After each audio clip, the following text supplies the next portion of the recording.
भावयोगी संत की असीम कृपा, बाबा बलदेव दास स्वामी का वरद हस्त कि आज मंगलमय बेला हो, गृहस्थी में मंगलमय वातावरण हो और शादी से पहले ये सत्संग इन्हीं की कृपा से, इन्हीं के आशीर्वाद से आज दूज के दिन हमने रखा है। क्यों? क्योंकि सत्संग तो हम तो अज्ञानी बच्चे हैं ना, कल तृतीया का रख रहे थे, फाइनल भी कर दिया, बोर्ड पे भी लिख दिया, लेकिन वो अज्ञात साथी वो पता नहीं क्या अच्छा कर देता है, हम सोच भी नहीं पाते हैं।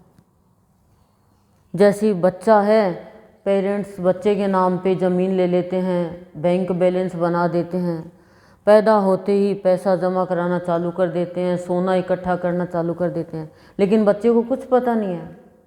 महंगी से महंगी स्कूल में एडमिशन करा देते हैं, पर बच्चे को नहीं पता महंगी क्या है, सस्ती क्या है। ऐसे ही ये भावयोगी संत और बाबा बलदेव दास स्वामी कि आज का इनके गीत है और कल सत्संग। तो पहले सत्संग रखा है, क्यों रखा है? क्योंकि हम कोई भी शुभ कार्य होता है तो शुभ मुहूर्त देखते हैं, शुभ दिन देखते हैं, समय देखते हैं, तिथि भी देखते हैं कि हमारे कार्य में कोई भी बाधा नहीं आई।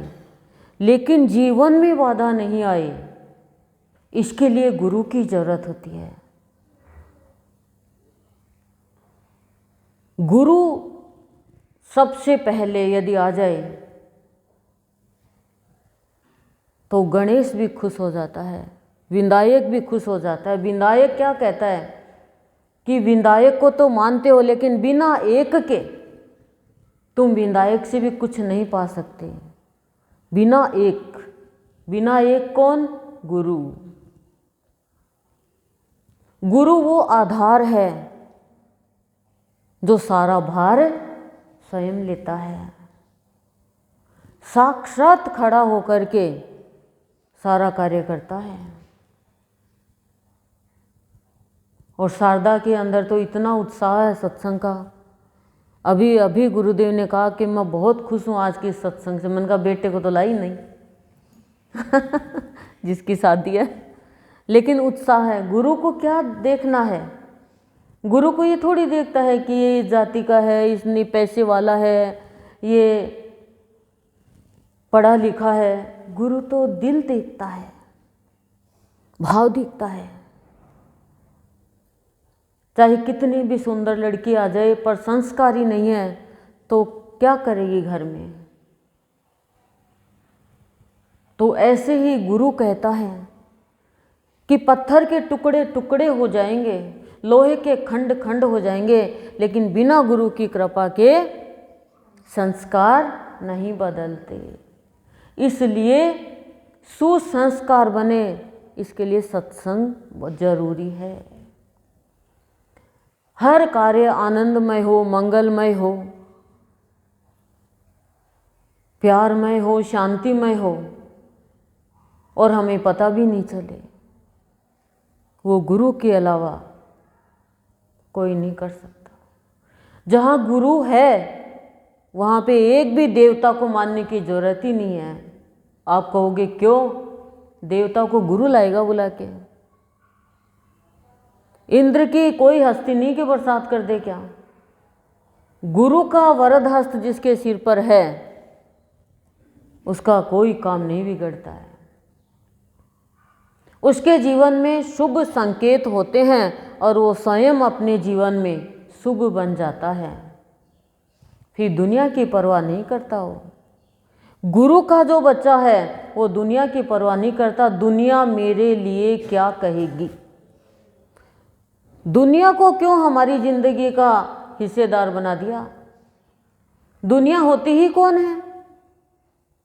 तो गुरुदेव ने कहते हैं दुनिया दो नीति, और दुनिया सिर दुनिया। दुनिया क्या है, मुंह के आगे बहुत अच्छी है, बहुत बढ़िया है, पीठ पीछे दिल लगी नहीं, जैसे तू बेचने जाएगी उसको। दुनिया सिर दुनिया, चार लोग खड़े हो जाओ पूरी विश्व की बातें कर लेगी, दूरदर्शन केंद्र बने हुए हैं, ये दुनिया है। और उसी को हम वैल्यू देते हैं। अरे तुमने पार्टी करी नहीं, बस ये कह के, और कर ली तो अच्छी पार्टी करी, बढ़िया तो मिठाई नहीं बनाई। तो दुनिया तो शिवजी पार्वती को ही नहीं रहने देती, तो हम है ही क्या बताओ। शिवजी पार्वती को भी कह दिया नंदी चल रहा है, देख मूर्ख है दोनों। फिर स्त्री को ही बैठाते हैं, पहले पार्वती को बैठाए तो देख खुद तो मटर मोला सा चल रहा है, ये खुद तो ये पत्नी तो बैठ गई, और देख इसको अपने पति को बैठा रखा है, पत्नी उतर गई, फिर वो बैठ गया, देख कितना मस्त मोला बैठा है बैल पे, और पत्नी को नीचे बैठा रखा है, दोनों बैठ गए। तो कहा देख शर्म नहीं आती, बैल तो एक और दोनों बैठ गए। दुनिया है ये तो, पर फिर भी हम दुनिया को आगे रखते हैं। क्यों? क्योंकि गुरु का आधार नहीं लिया है। दुनिया के कारण परिवार में कलह करते हैं, दुनिया के कारण। पूरी दुनिया भगवानमय है, लेकिन गुरु की आज्ञा को मान के चलो, वो दुनिया एक दिन झुक जाएगी अपने आप ही। बाबा मंडेला में थे, वहाँ पे राजपूत ज़्यादा है, तो ऊँटों का जुलूस निकल रहा था, हाथी ऊँट ऐसे तो टच हो रहे थे वो टहनियाँ पेड़ की। तो बाबा को कहा कि बाबा कुछ तो करो, कैसे निकले, पेड़ खूब सारे थे। तो बाबा ने ऊपर देखा, इतने में डालियाँ ऊपर चली गई। संत तो बहुत चमत्कार करते हैं, लेकिन चमत्कार दिखाते नहीं हैं, और हम प्राणी चाहते हैं कि चमत्कार हो जाए, क्योंकि चमत्कार से चमक नहीं आती है, भक्ति प्रकट नहीं होती है। कभी भी चमत्कार के फेर में जाना ही नहीं चाहिए। और बाबा के तो, गुरुदेव की तो मुट्ठी में प्रकृति है। किसी के आयोजन था कि बाबा बरसात का टाइम आ रहा है, क्या करें, मिठाई बनानी है 3-4 दिन के लिए। तो बाबा ने क्या, अल्लाह खटोलियों डाल दे, मैं बैठा हूँ, और जब हो जाए मिठाई तो बोल देना। 3 दिन 3 रात बाबा बाहर बैठे रहे, लेटे रहे, और जैसे ही मिठाई बन गई, बोला बाबा मिठाई बन गई, तो बोला खटोलियों अंदर डाल दे। अंदर जैसे ही बाबा गए, मूसलाधार बरसात। तो संत के अंदर तो बहुत ताकत होती है, पर संत के सत्संग को दुनिया के कारण हम कीमत नहीं देते हैं। आज जो ये सत्संग रखा है, दूज के दिन, बाबा की दूज, न जाने कितना बाबा भार ले लेंगे, कितना गुरुदेव भार ले लेंगे, और पता भी नहीं चलेगा आपको कैसे संकट से बचाते हैं। और आप सबको तो पता ही है कि कैसे वंश का वंश बचा देते हैं।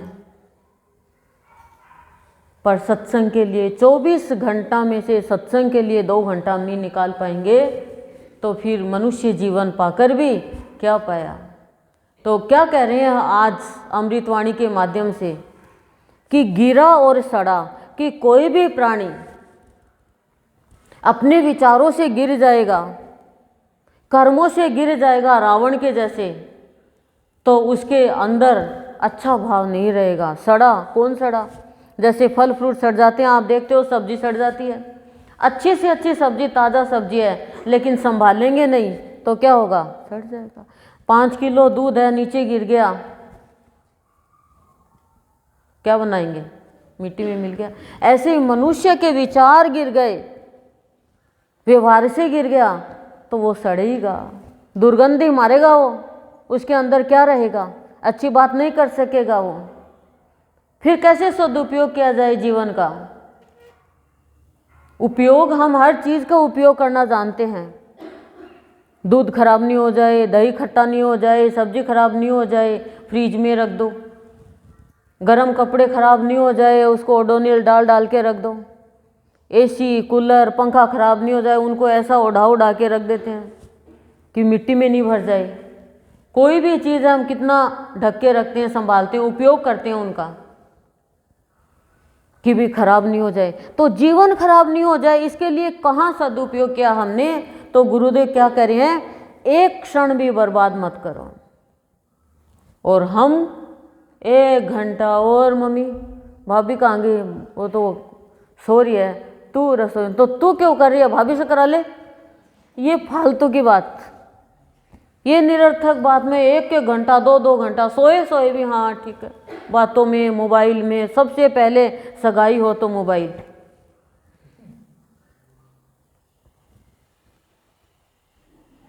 और निरर्थक बात, भगवान की बात तो कोई करना ही नहीं जानता।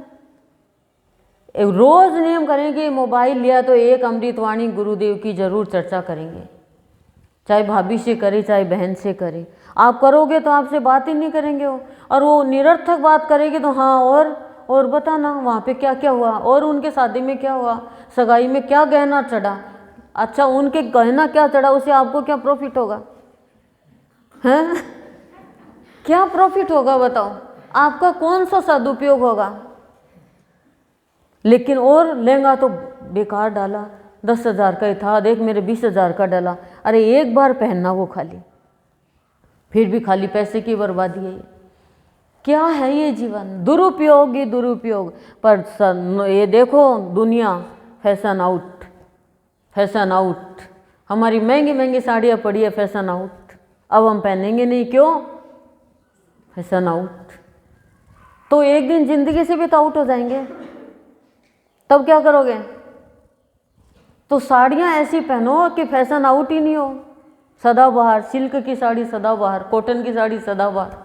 अब नेट की साड़ी चली तो सब नेट में चले गए, 1 साल में फैशन आउट, चीज़ खराब हो जाती है।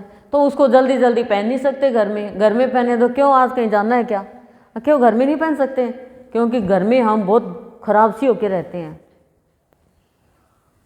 क्यों रहते हैं घर में खराब सी होके? एक स्त्री बहुत ज़्यादा सज के और तैयार हुई तो उसका पति बोला आज कहाँ जा रही है? घर में तो बोले तू भूतनी सी रहे, साफ ही कहा उसने, और तू बाहर किसके लिए सज के जा रही है? दुनिया को ही दिखाने के लिए। घर में भी अच्छे से रहना चाहिए, क्योंकि हर औरत लक्ष्मी का अवतार है, हर पुरुष नारायण का अवतार है। कपड़े के लिए नहीं कहते हम कपड़ा सूट पहने, साड़ी पहने, जो भी पहने, लेकिन अच्छे से पहने। एक बच्ची की शादी हुई तो बहुत पढ़ी लिखी, और गांव में शादी हो गई। पति को बोलती है मेरे को तो रहना नहीं यहाँ पे, मुझे तो यहाँ से जाना है। रोज़ लड़ाई करती। तो लड़का बेचारा मम्मी पापा को बोल नहीं सका कुछ, उसने सामान पैक कर लिया, बाहर रख लिया। तो बाहर पहले तो बैठे रहते थे दाद ससुर और ये, मतलब क्या बात है? तो ननद ने आके कहा कि भाभी तो जा रही है दूसरे मकान में। तो पूछा भाई क्यों, क्या बात हुई? दादाजी ने बुलाया, यहाँ पे कोई व्यवस्था नहीं है, कुछ भी नहीं है, ना डाइनिंग टेबल, ना सोफ़ा, ना रूम ढंग से, ना पंखा, ना एसी। तो समझदार था, कहा कि ला मेरे पास में जो भी पैसा इकट्ठा है वो लेकर आ, और ले बहू जो भी तेरे को व्यवस्था करनी वो व्यवस्था कर, लेकिन घर छोड़ के मत जा। संस्कार जब अच्छे होते हैं तो घर बना रहता है, लेकिन जब सत्संग घर में होता है, सत्संगी होता है, तो मनुष्य में सुधार धीरे धीरे आता रहता है। और एक स्त्री, घर की स्त्री सत्संग करती है तो बच्चों को, पति को, सबको वो सत्संग लगता है और कष्ट दूर होते जाते हैं। इसलिए जीवन में चाहे पूजा पाठ करें ना करें, वही मिठाई रोज़ थोड़ी खाते हैं। ये पूजा पाठ जो हम करते हैं तो मिठाई है,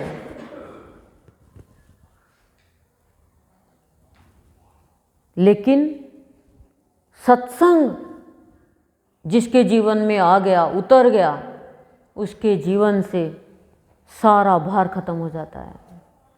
कोई भी हम भार लेकर चलते हैं तो खाना पीना, सोना उठना सब हमारा चिंता में चला जाता है। जैसे सत्संगी बहन के शादी थी, उनके पति इतने रो रहे, 2 दिन तक खाना नहीं खाया, हवन किया, घर पे ही सत्संग किया था समय। तो गुरुदेव ने इतनी हिम्मत दी उनको पता भी नहीं चला कि कैसे शादी हुई, और परिवार वालों ने साथ नहीं दिया। परिवार वालों ने, कोई ने साथ नहीं दिया। और ऐसा ही करीब करीब घरों में होता है, पर बाबा गुरुदेव कदम कदम पे साथ देते हैं।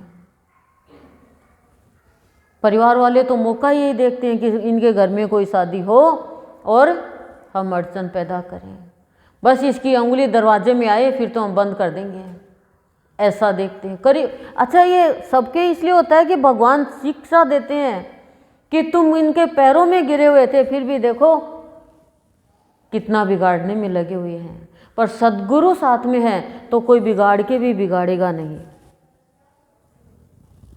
इतनी बड़ी शक्ति है ये, 2 शक्तियां हैं और सब देवी देवताओं को लेके आती हैं। आप ये मत सोचना कि मैं मेरे मन से बोल रही हूँ, क्योंकि मेरे तो सब गुरुदेव बाबा ही है। मैंने तो उतारा ही सदन में था बहू को।